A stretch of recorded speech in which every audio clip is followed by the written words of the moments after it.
On Tuesday, my office filed a criminal complaint against defendant Buck for an incident on September 11th in which he injected the victim with a large dose of methamphetamine.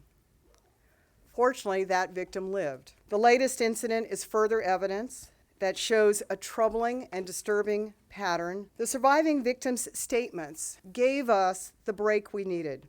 Today I am announcing a federal case against Mr. Buck, a case that charges him with distributing methamphetamine that directly resulted in the overdose death of Gemmel Moore, a 26-year-old man who died in Mr. Buck's West Hollywood apartment on July 27, 2017.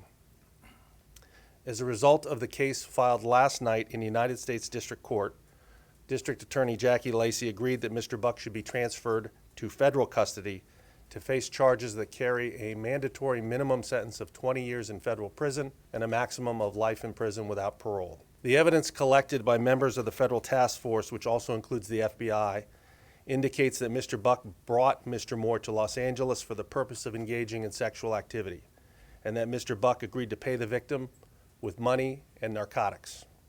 During the investigation, Mr. Moore's mother told investigators that her son reported, months before his death, that Mr. Buck had, quote, held Mr. Moore against his will and shot him up with drugs, unquote.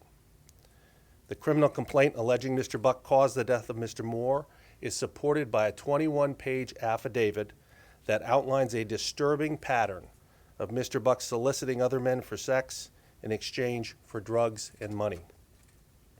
Investigators have located 10 additional victims, 9 of whom said Mr. Buck administered drugs to them or strongly encouraged them to ingest narcotics as part of agreements to be compensated for sexual services.